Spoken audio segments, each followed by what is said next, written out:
Hello my dear students, आज की class तो हमारी कैलेंडर की थर्ड क्लास है। आज की क्लास में हम किसी भी दिनांक का दिन पता करना देखेंगे।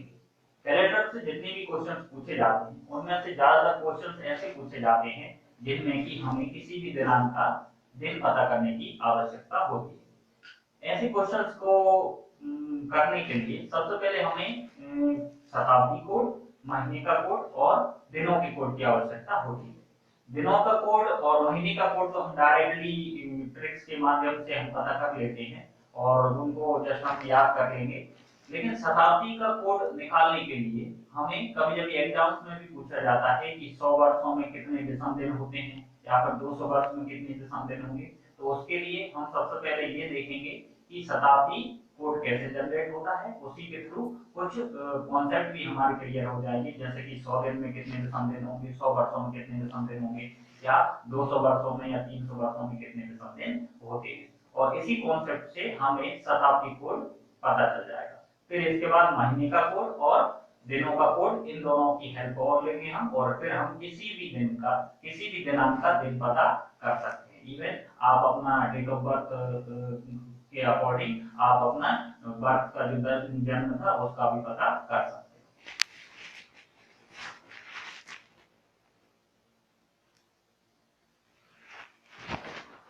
100 वर्ष, यदि हम 100 वर्ष देखें तो 100 वर्षों में कुछ हमारे लीप वर्ष होंगे और कुछ हमारे साधारण वर्ष होंगे।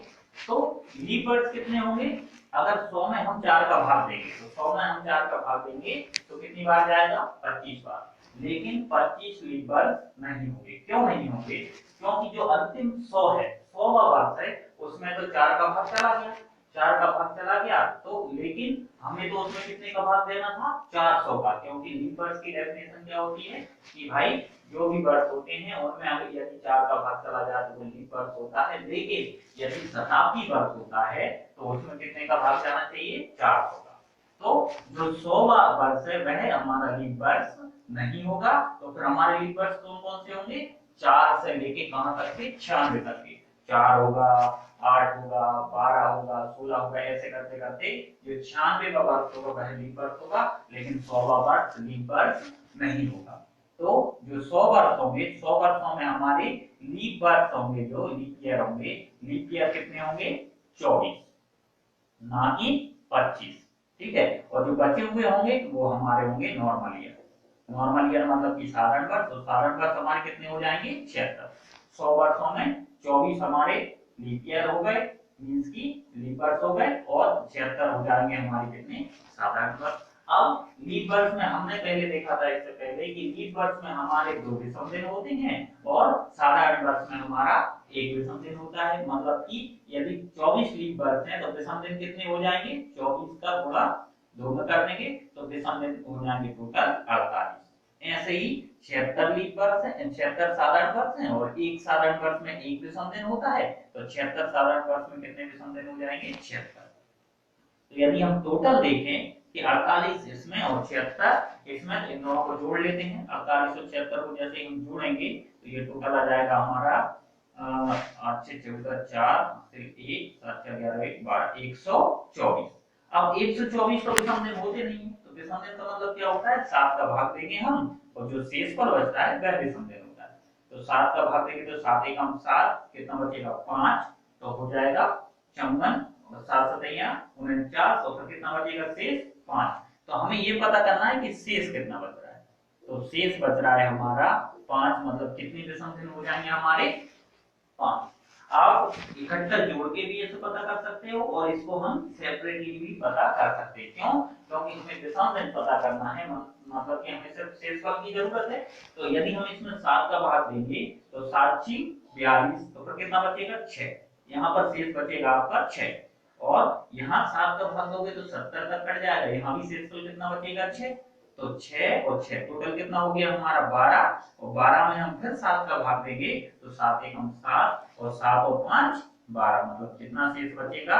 5। तो आप ऐसे भी फाइंड उसको कर सकते हो, पूरा ऐड करके भी कर सकते हो, या फिर आप हमें सिर्फ वो देखना है जो एक्स्ट्रा बच रहा है शेषफल, बस उन्हीं को काउंट करना है। और 6 से ज्यादा हुए तो फिर हम 7 का भाग दे देंगे, क्योंकि शेषफल कभी भी 6 से ज्यादा नहीं आएगा। इसी प्रकार विषम दिन भी हमारे कभी भी 6 से ज्यादा नहीं होंगे। तो 5 शेष बचा, इसका मतलब क्या कि 100 वर्षों में कितने विषम दिन होते हैं?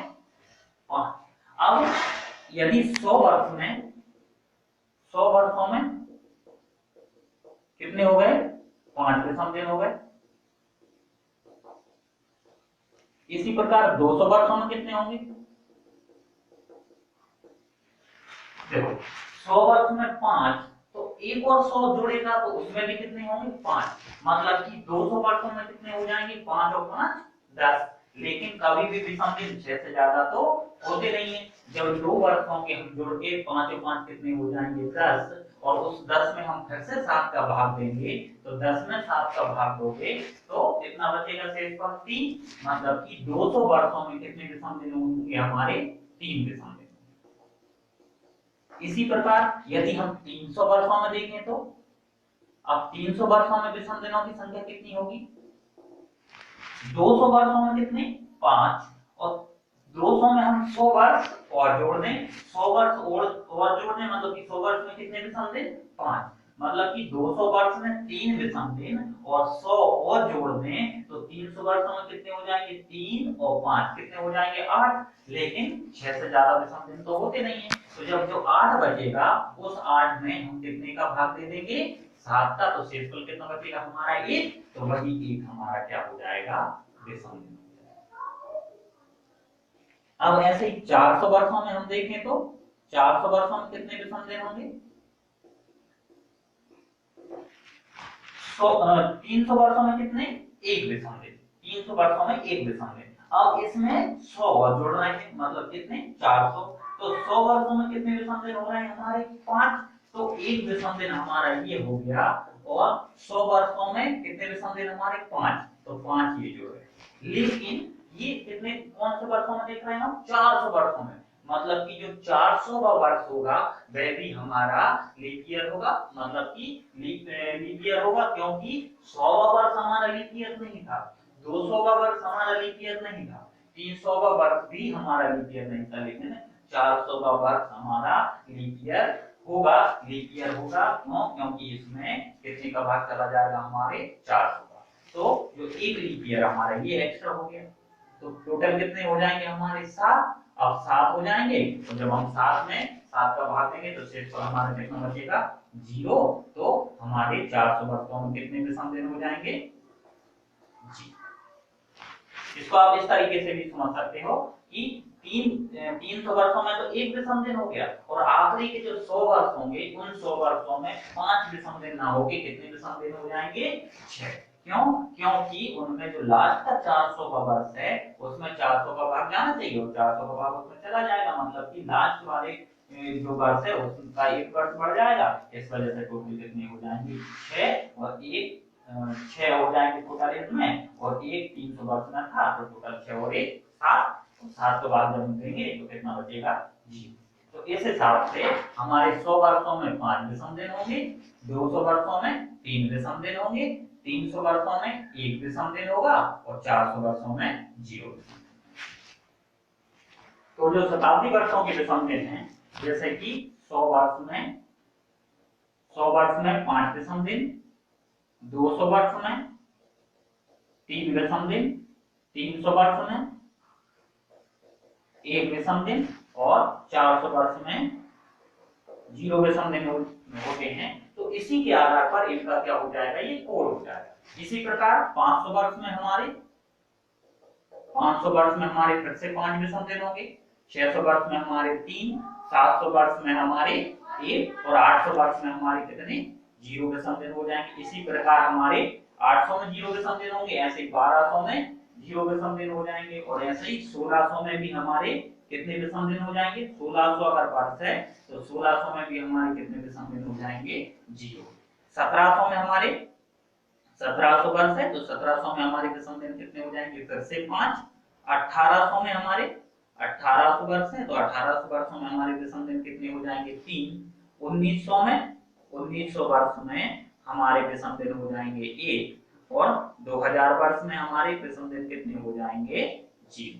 फिर से 2100 में हमारे 5, 2200 में 3, 2300 में 1, 2400 में फिर 0। इसी प्रकार यह रिपीटेशन चलता रहता है और इसी के आधार पर हमारा जो शताब्दी कोड है वह तैयार हो गया।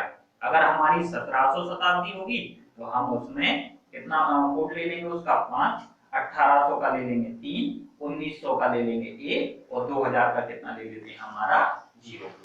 ये हो गया हमारा शताब्दी कोड। अब आते हैं हम दिनों के कोड पर। दिनों के कोड में क्या रहता है, हमने देखा था कि सबसे पहला जो कैलेंडर बना था उसमें पहले कैलेंडर का पहला दिन, या फिर हम कहें तो पहले कैलेंडर का पहले सप्ताह का पहला दिन कौन सा था, मंडे था, मतलब कि सोमवार था। तो इसी आधार पर जो दिनों का जो कोडिंग है, दिनों की कोडिंग वह की जाती है मंडे से। मींस कि संडे है तो संडे का कोड कितना रहता है 0, मंडे का कोड 1, ट्यूसडे का कोड आपका 2, वेडनेसडे का कोड रहता है 3, थर्सडे का गुरुवार का कोड रहता है 4, आपका फ्राइडे का कोड रहता है 5 और सैटरडे का रहता है 6 और फिर से संडे का 0। और ये इसको आप विषम दिनों के आधार पर भी देख सकते हैं, क्योंकि विषम दिन 6 से ज्यादा नहीं होते हैं, इस वजह से 6 और फिर संडे को फिर से 0, मंडे 1, इस तरीके से ये दिनों का कोड हमारा चलता है। दिनों के कोड के आधार पर और शताब्दी कोड के आधार पर हम ये बता सकते हैं कि किसी भी शताब्दी वर्ष का अंतिम दिन क्या हो सकता है और क्या नहीं हो सकता है। किसी भी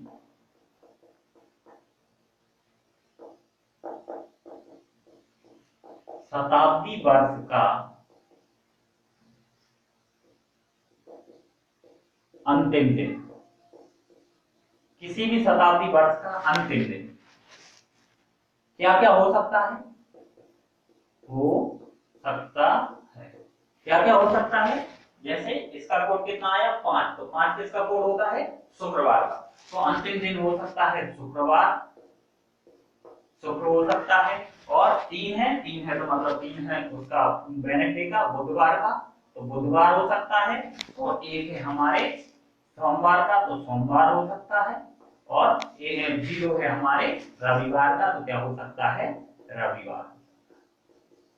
मींस की किसी भी शताब्दी वर्ष का अंतिम दिन क्या क्या हो सकता है, शुक्रवार, बुधवार, सोमवार और रविवार। कभी कभी एग्जाम्स में डायरेक्टली हमसे क्वेश्चन पूछ लेते हैं कि किसी भी शताब्दी वर्ष का का अंतिम दिन क्या हो सकता है। क्या हो सकता है, शुक्रवार, बुधवार, सोमवार और मंगलवार। किसको देख के आप बता सकते हो, इनके जो विषम दिन निकल के आए हैं या फिर इनकी जो कोडिंग है इसके आधार पर हम बता सकते हैं। तो और क्या नहीं हो सकता है, क्या हो सकता है, ये तो हो गया। क्या नहीं हो सकता है, कौन सा दिन नहीं हो सकता है। अब जो इनमें बचा है वो है नहीं हो सकता है। जैसे कि क्या बचा है, सोमवार हो गया तो मंगलवार नहीं हो सकता है, गुरुवार नहीं हो सकता है और शनिवार नहीं हो सकता है। किसी भी शताब्दी वर्ष का अंतिम दिन शुक्रवार, बुधवार, सोमवार और रविवार, इनमें से कोई भी हो सकता है। लेकिन क्या नहीं हो सकता, मंगलवार, गुरुवार, शनिवार, यह अंतिम दिन नहीं हो सकते। और इसी के आधार पर हम ये बता सकते हैं कि किसी भी शताब्दी का प्रथम दिन क्या हो सकता है। अब किसी भी शताब्दी का प्रथम दिन क्या हो सकता है तो देख लेते हैं। किसी भी शताब्दी का प्रथम दिन, किसी भी शताब्दी वर्ष का प्रथम दिन हो सकता है। अब क्या क्या हो सकेगा, अब यदि अंतिम दिन ये हो सकते हैं तो शताब्दी का प्रथम दिन क्या हो सकता है। जैसे मान लो क्या है, रविवार है, तो रविवार के बाद क्या आता है, सोमवार, तो प्रथम दिन क्या हो सकता है, सोमवार हो सकता है। अब अंतिम दिन क्या है, सोमवार है, तो फिर प्रथम दिन हमारा क्या हो सकता है, मंगलवार हो सकता है। प्रथम दिन हमारा क्या हो सकता है, मंगलवार हो सकता है। अंतिम दिन हमारा क्या है, बुधवार है, तो प्रथम दिन हमारा गुरुवार हो सकता है। और अंतिम दिन हमारा शुक्रवार यदि हुआ तो प्रथम दिन हमारा शनिवार हो सकता है। तो किसी भी शताब्दी वर्ष का प्रथम दिन क्या क्या हो सकते हैं, सोमवार, मंगलवार, गुरुवार और शनिवार। और क्या नहीं हो सकता, नहीं हो सकता है। अब जो इनमें दिन बचे हैं वह नहीं हो सकता है, जैसे कि रविवार नहीं हो सकता, रविवार के बाद में अब सोमवार हो गया, मंगल हो गया, बुधवार नहीं हो सकता, फिर गुरुवार हो गया, फिर शुक्रवार नहीं हो सकता, रविवार, बुधवार, शुक्रवार, ये तीनों दिन किसी भी शताब्दी वर्ष के प्रथम दिन नहीं हो सकते। तो इस तरीके से हमने ये देख लिया कि शताब्दी वर्ष में कितने विषम दिन होते हैं, ठीक है। 100 वर्षों में 5, 200 में 3, 300 में 1 और 400 में 0, और इसी के आधार पर हमने शताब्दी को डिजाइन कर लिया है। दिनों का कोड हमारा ये हो गया है, और किसी भी इन्हीं के आधार पर, इन्हीं दोनों कोडों के आधार पर हमने ये देखा कि किसी भी शताब्दी वर्ष का अंतिम दिन क्या हो सकता है, अंतिम दिन क्या नहीं हो सकता, शताब्दी वर्ष का प्रथम दिन क्या हो सकता है, और कौन सा दिन प्रथम नहीं हो सकता है। तो ये कभी कभी एग्जाम्स में डायरेक्टली पूछा जाता है, तो इसके लिए आप कॉन्सेप्ट अगर यदि याद रखेंगे तो आप कंफ्यूज नहीं होंगे। तो किसी भी तिथि का दिन याद करने के लिए हमें 3 चीजों की जरूरत पड़ती है। एक शताब्दी कोड, जिन भी शताब्दियों का जरूरत पड़ेगी वो 1700, 1800, 1900, 2000 इन्हीं के समथिंग पड़ेगी। और 1700 का कोड 5, 1800 का 3, 1900 का 1 और 2000 का 0। ये शताब्दी कोड हो गया हमारा। दिनों का कोड संडे का 0, मंडे का 1, ट्यूसडे का 2, वेडनेसडे का 3, थर्सडे का 4, फ्राइडे का 5 और सैटरडे का 6 हो जाएगा। ये हमारे रविवार से लेकर शनिवार तक के ये हमारे दिनों का कोड होगा। अब महीने के कोड में हम क्या करते हैं, महीने के कोड में हम एक डायरेक्टली बस नंबर याद रख लेना है आपको, 622, 503, 514 और 624, और इसको भी 2 पार्ट में आप याद कर सकते हो।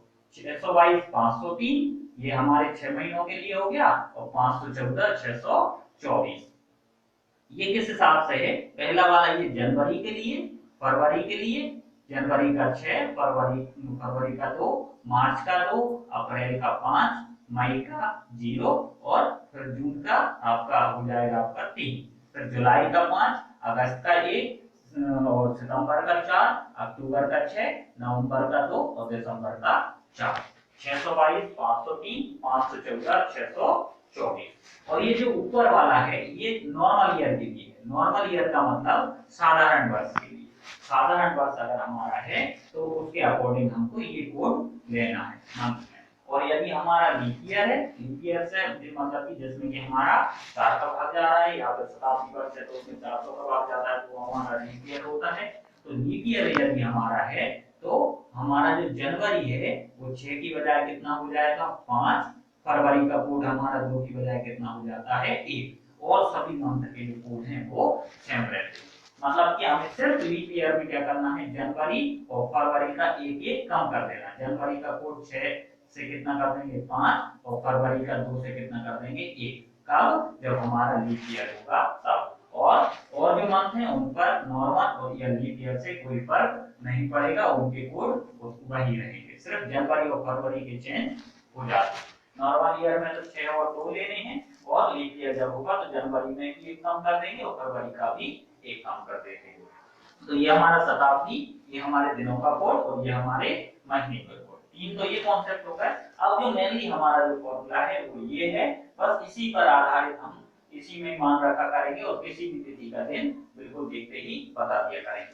दिनांक, जो भी हमें दिनांक दी होगी उसको लिखेंगे, फिर उसमें जो मंथ रहेगा उसका कोड लिखेंगे। यहाँ पर हमारा शताब्दी कोड लिखा जाएगा। वर्ष के अंतिम 2 अंक, वर्ष जो रहेगा जितना भी वर्ष की बात की होगी उसके अंतिम 2 अंक होंगे, उनको यहाँ पे लेते हैं। भागफल, वर्ष के अंतिम 2 अंक में जब 4 का भाग देंगे हम, और जो भागफल आएगा, शेषफल नहीं, सिर्फ भागफल कितनी बार भाग जाएगा उसको यहाँ ले लेंगे, और उस फल में कितने का भाग देंगे हम 7 का। और 7 का भाग देने के बाद में जो भी शेष आएगा, जो शेष आएगा उस शेष को हम इन दिनों के कोड से मैच कर लेंगे, और वही दिन हमारा आंसर आ जाएगा।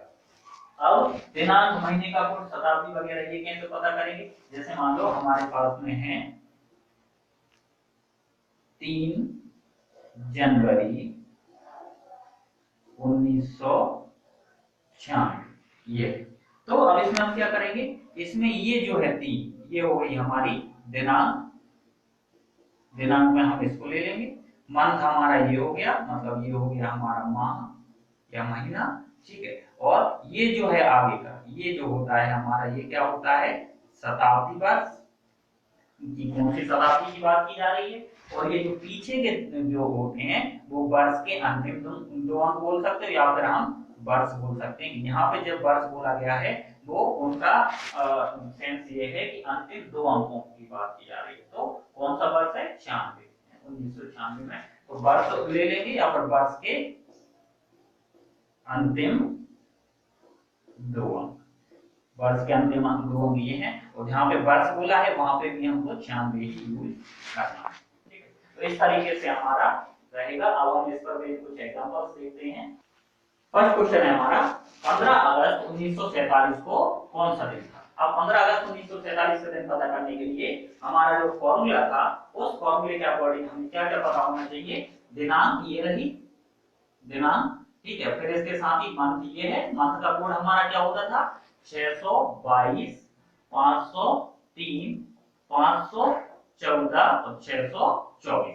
ये लाइन इसलिए खींची कि डायरेक्टली हम 6 महीने ये हो गया, 6 ये हो जाते हैं, इनमें से हम इसको ले लिया करेंगे।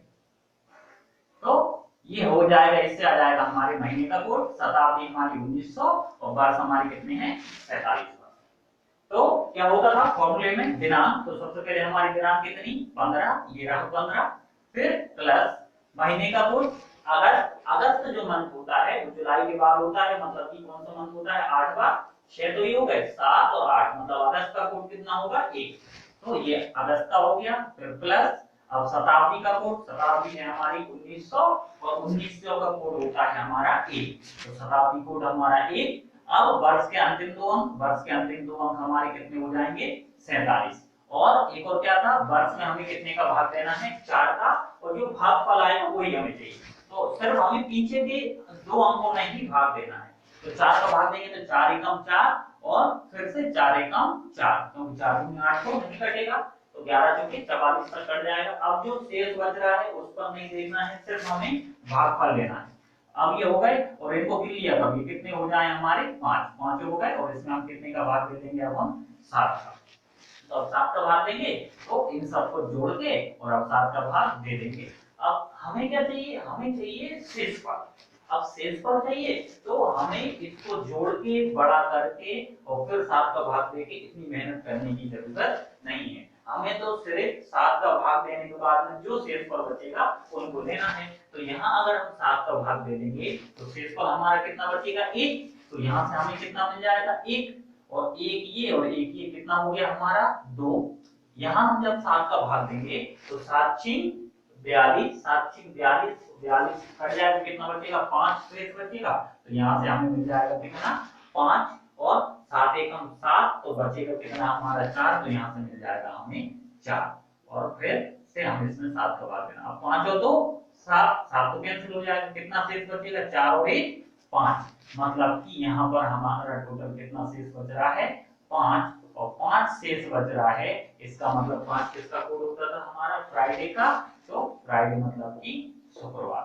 तो जो 15 अगस्त 1947 का दिन था वो कौन सा दिन था हमारा, शुक्रवार। इसी तरीके से सेकंड वाला क्वेश्चन देखते हैं। सेकंड वाले क्वेश्चन को 26 जनवरी 1950, तो इसको कैसे करेंगे, सबसे पहले दिनांक ले लेंगे। दिनांक क्या हो गया हमारा, 26 प्लस जनवरी। अब जनवरी का कोड लेने से पहले हमें ये देखना है कहीं ये लीप ईयर तो नहीं है, तो यदि लीप ईयर होगा तो जनवरी और फरवरी का कोड एक एक हम कम कर देते। तो 1950 है, लीप ईयर नहीं है, तो जनवरी का कोड हमारा कितना हो जाएगा, 6 प्लस, फिर इसके बाद में 1900 का कोड हमारा 1, फिर अंतिम दो अंक हमारे 50, फिर अंतिम दो अंकों में हम भाग देंगे 12 4 का, तो 12 चौके 48, 12 बार चला जाएगा तो ये 12, और हमारा कितने का भाग देंगे हम इसमें, 7। जब हम इसमें 7 का भाग देंगे तो 7 तेरी 21, कितना शेष बचेगा यहाँ से हमारा, 5। यहाँ 7 का भाग तो जाएगा नहीं, लेकिन 6 और 1 इन दोनों में ही 7 का भाग चला जाएगा और कोई भी शेष नहीं बचेगा, मतलब यहाँ हमें कुछ भी करने की जरूरत नहीं है। 7 का भाग यहाँ देंगे, 7 7 49, तो 1 शेष बचेगा, और 7 एकम 7, और कितना शेष बचेगा, 12 है तो 5 शेष बचेगा, और फिर बटे में कितना जाएगा हमारा, 7। 5 और 5 10, 10 और 1 11, 11/7। जब 11 में हम 7 का भाग देंगे तो 7 4 11, मतलब कि 7 एकम 7, कितना शेष बचेगा 4, और 4 शेष बचेगा, और 4 जो कोड होता है वह होता है हमारे गुरुवार का। तो 26 जनवरी 1950 को कौन सा दिन था? गुरुवार। अभी तो स्टार्टिंग है, जब आप प्रैक्टिस कर लोगे, कुछ अपनी डेट ऑफ बर्थ का दिन पता करना, कुछ फैमिली में जितने मेंबर्स हैं उनकी डेट ऑफ बर्थ का दिन पता करना, तो इतना भी प्रैक्टिस कर लोगे तो आप इससे बहुत अच्छी स्पीड में आ जाओगे और आपको बहुत ही कम टाइम लगेगा इस क्वेश्चन को सॉल्व करने में। 10 जून 1985 इसको देखते हैं। 10 जून है तो दिनांक हो गई हमारी 10 जून है। जून हमारा 6 मंथ होता है, मतलब जून का कोड कितना हो जाएगा 3। फिर 1900 का कोड 1, 85 हमारा ऐसे ही रहेगा, और जब हम इसमें 4 का भाग देंगे तो कितनी बार जाएगा 21 बार, 21 चौके 84, 4 दूनी 8, 4 एकम 4। शेष को नहीं लेना, सिर्फ जितनी बार 4 का भाग जा रहा है इन दो अंकों में बस हमें उतना ही लेना है। और फिर इसमें भी हम कितने का भाग दे देंगे 7 का। अब जोड़ के बड़ा करने की जरूरत नहीं है, यही काटते जाओ। 7 का भाग देंगे, एक बार कितना शेष बचेगा 3, तो 3 ले लिया, एक 3 इसको भी रख लिया हमने, और एक ये भी रख लिया, रख लेते हैं। और इधर 7 का 12 सत्ते 84, मतलब 7 एकम 7, 7 दूनी 14, 12 बार कट जाएगा, कितना शेष बचेगा 1। तो हमें सिर्फ शेषफल से जरूरत है तो 1 ले लिया, और 7 करे 21, इधर तो कोई शेषफल नहीं बचेगा, और बटे में कितना आ जाएगा हमारा 7। 3 और 3 6, और 1 7, और 1 8। अब 8 है, 8 हम 7 का भाग देंगे तो कितना शेषफल बचेगा हमारा 1, और एक शेषफल बचेगा। एक शेषफल कितना होता है हमारा सोमवार। तो ये हमारा आंसर है। तो जो 10 जून 1985 का दिन था वह कौन सा दिन था हमारा सोमवार। अब आते हैं नेक्स्ट क्वेश्चन पर। हमारा नेक्स्ट क्वेश्चन है 23 अप्रैल 2003 को कौन सा दिन था। अब इसके लिए भी वही, सबसे पहले हम दिनांक ले लेंगे। दिनांक हमारी कितनी है 23 अप्रैल। अप्रैल होता है हमारे चौथे नंबर का, मतलब कोड कितना हो जाएगा हमारा 5, फिर प्लस। अब हमारा जो शताब्दी है, शताब्दी कौन सी होगी 2000। अब 2000 शताब्दी का कोड कितना होता है 0, मतलब हमारा शताब्दी कोड कितना हो गया 0। वर्ष के अंतिम दो अंक 03 ले लो या 3 ले लो, बात एक ही है। अंतिम दो अंक कितना है 03। अब 03 में जब हम, मतलब कि 3 में हम जब 4 का भाग देंगे तो 4 का भाग तो जाएगा ही नहीं जाएगा, तो उसका भी कितनी बार जाएगा भाग 0 बार, तो 0 ले लिया। तो मैं सभी, अब इनमें हम कितने का भाग दे देंगे 7 का। 7 का भाग इधर देंगे तो 7 3 21, कितना बचेगा यहाँ से शेष हमारा 2। हमें सिर्फ शेष चाहिए, यहाँ 5 ऐसे ही ले लेते हैं हम, 5 और 3 इन दोनों को ले लेते हैं, 5 और 3 कितना हो जाएगा हमारा 8, 8/7। ठीक, और 8 और 2 कितना होगा 10, और 10 में जब हम 7 का भाग देंगे तो जो हमारा शेष फल है वो शेष कितना बचेगा हमारा 3, और 3 शेष बचेगा, और 3 शेष होता है हमारा बुधवार का। तो जो 23 अप्रैल 2003 है उस दिन कौन सा दिन पड़ेगा उस दिन बुधवार। अब आते हैं एक और है, लास्ट एग्जांपल हमारा 10 फरवरी 2000 को कौन सा दिन। अब 10 फरवरी 2000 का पता करना है हमें, तो 10 है तो दिनांक हो गई हमारी कितनी 10। अब फरवरी है तो फरवरी का कोड हमें देखने से पहले हमें ये देखना पड़ेगा क्या हमारा ये लीप ईयर है, ये 2000 है, 2000 लीप वर्ष होता है। क्यों? क्योंकि इसमें हमारे 400 का भाग चला जाएगा। अब लीप वर्ष है मतलब कि फरवरी का कोड 2 नहीं होगा, हमको 1 कम करना पड़ेगा। तो फरवरी का कोड कितना होगा 1। तो क्योंकि लीप वर्ष में हमारे जनवरी और फरवरी के कोड 1 कम हो जाते हैं, जनवरी का 5 और फरवरी का 1, और ये 2000 हमारा लीप वर्ष है, इस वजह से हमारे फरवरी का कोड कितना हो जाएगा 1। फिर शताब्दी कोड कितना 2000 है, तो शताब्दी 2000 का शताब्दी कोड कितना होगा 0। फिर इसके बाद में अंतिम दो अंक तो क्या है 0 0 है, तो लेने की जरूरत भी नहीं है वैसे तो, ठीक है। और अंतिम दो अंकों में अगर हम 4 का भाग देंगे तो भी कितना आएगा 0 ही आएगा, ठीक है। और इसमें हम कितने का भाग दे देंगे आप 7 का। 10 और 1 11, और 11/7, और 11 में जब हम 7 का भाग देंगे तो कितना शेष बचेगा 7 एकम 7 और 4, मतलब कितना शेष बचेगा हमारा 4 शेष बचेगा जब हम 11 में 7 का भाग देंगे। तो तो 4 शेष बचेगा, और 4 किसका होता है? गुरुवार का। मतलब कि गुरुवार किस दिन होगा हमारा? 10 फरवरी 2000 का दिन कौन सा था? गुरुवार।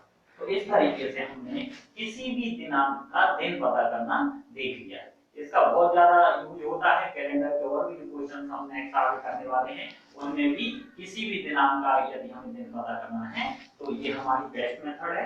और भी मेथड होती हैं, लेकिन सबसे फर्स्टली आप ये करें कि ट्रिक्स तो बहुत ज्यादा होती है, लेकिन किसी एक ही ट्रिक पर जब हम बहुत से क्वेश्चन कर लेते हैं तो वही हमारी ट्रिक बन जाती है। ठीक है, तो ज्यादा ट्रिक्स के चक्कर में ना पड़े, आप ये बेस्ट है, इससे करें। और भी जो होंगे आगे तो हम आपको बताएंगे। अभी फिलहाल आप इसको अच्छे से कर लें ताकि आप जल्दी से जल्दी किसी भी दिनांक का दिन पता कर सकें, और ये बहुत ज्यादा हेल्पफुल रहता है हमारे जो आगे के कैलेंडर के क्वेश्चन करेंगे उनको सॉल्व करने में।